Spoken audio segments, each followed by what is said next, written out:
नमस्ते, मेरा नाम है प्रतीक्षा और आप देख रहे हैं ऑड नारी।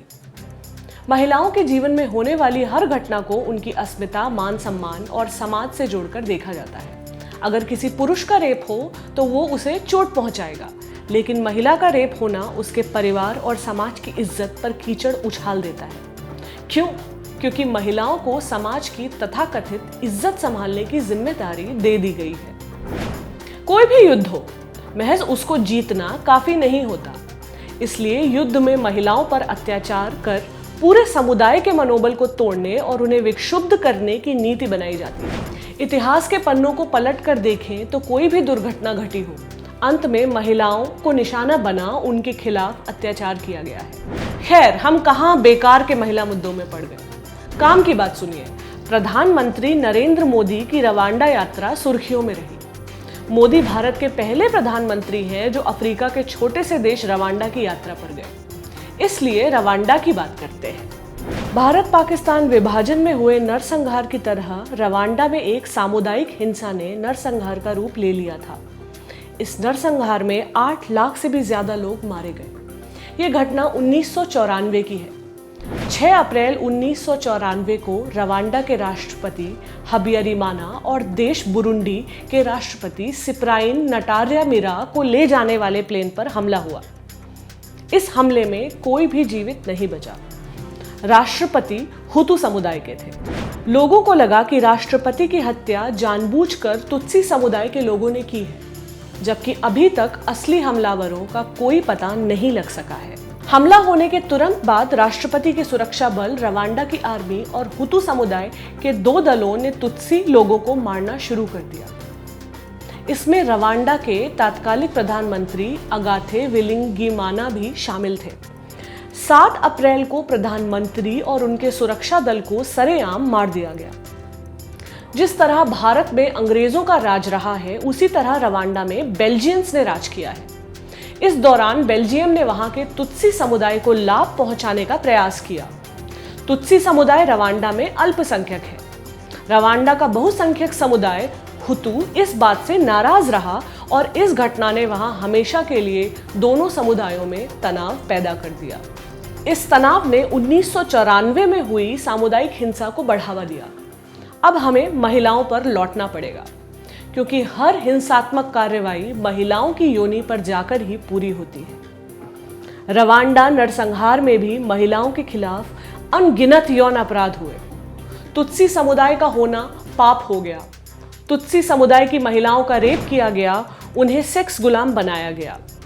असल आंकड़ा तो किसी को नहीं पता, लेकिन हजारों महिलाओं को इस अत्याचार का शिकार होना पड़ा।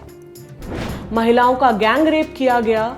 उनके प्राइवेट पार्ट्स में बंदूक, चाकू, लाठी, खौलते पानी, माचिस और एसिड जैसी चीजों से वार किया गया। उनका म्यूटिलेशन किया गया, यानी यौनिक रूप से उन्हें अपंग बना दिया गया। जबरन शादी की गई सिर्फ सेक्स के लिए।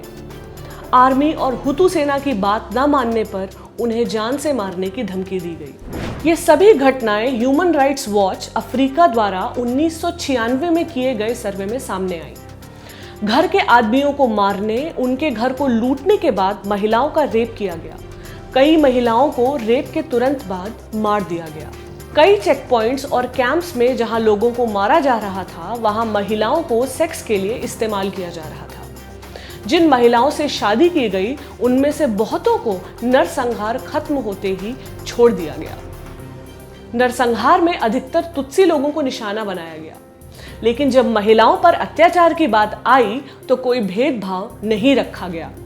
तुत्सी समुदाय की महिलाओं के साथ साथ हुतू समुदाय की महिलाएं भी रेप और बाकी तरह के अत्याचारों का शिकार हुई। कई लड़कियों और महिलाओं को आर्मी ने अपना दबदबा बनाने और अपने शौक के लिए कैद किया। दुनिया के बाकी देशों की तरह रवांडा में भी बलात्कार होना महिला के लिए दुर्भाग्यपूर्ण होता है। जैसे महिला का महिला होना केवल उसकी योनि तक सीमित है। समाज के दबाव और रूढ़िवाद के कारण महिलाएं यातना भरा जीवन जीने को मजबूर हुई। इस नरसंहार और महिलाओं पर हुई शारीरिक और यौन हिंसा ने रवांडा को गरीबी और लाचारी के भविष्य की ओर धकेल दिया। सामाजिक वर्जनाओं के कारण कई महिलाएं तो चिकित्सकीय मदद ले ही नहीं पाई। जो अस्पतालों तक पहुंची उनकी हालत बेहद खराब थी। कई महिलाएं प्रेग्नेंट थीं और चूंकि रवांडा में अबॉर्शन गैर कानूनी है, उन्हें उस बच्चे को जन्म देना पड़ा। कई महिलाओं को हिंसा के कारण बेहद गंभीर चोटें आई थीं। कई को HIV एड्स जैसी सेक्सुअली ट्रांसमिटेड बीमारियां हो गई थीं। लगभग 2 से 5 हजार बच्चे ऐसे थे जो इन बलात्कारों के कारण पैदा हुए। इन्हें pregnancy of war, children of hate, infant not desired, children of bad memories कहा गया। कुछ महिलाओं ने अपने बच्चों को पाला, लेकिन अधिकतर ने उन्हें छोड़ दिया। कई महिलाओं को उनके घर वालों ने छोड़ दिया, कई के घर वाले मर गए। उस समय अधिकतर महिलाएं पुरुषों पर ही आश्रित थीं, इसलिए ये सब खत्म होने के बाद उन्हें गरीबी की जिंदगी जीने को मजबूर होना पड़ा। जुलाई 1994 को आर्मी ने सत्ता अपने हाथ में ले ली। किसी तरह इस नरसंहार पर रोक लगी। हुतू समुदाय के कई लोग कॉन्गो देश में शरण लेने के लिए भाग गए, लेकिन रवांडा में रह गई महिलाएं वहां ही फंसी रहीं। नरसंहार का परिणाम ये हुआ कि रवांडा में 70% महिलाएं बची, केवल 30% आदमी थे। इन महिलाओं ने हिम्मत जुटाई और फिर से अपनी दुनिया शुरू की। ये हिंसा हमें बताती है कि हम चाहे जितनी भी विकास की बात कर लें, महिलाओं को लेकर हमारी सोच अविकसित ही है। 1994 से आज 2018 हो गया, लेकिन महिलाओं के खिलाफ होने वाली हिंसा का रूप आज भी वही है और अनुपात तो दिन ब दिन बढ़ता ही जा रहा है। आप देख रहे हैं ऑर्डिनरी। ये वीडियो आपको कैसा लगा हमें कमेंट बॉक्स में ज़रूर बताएं।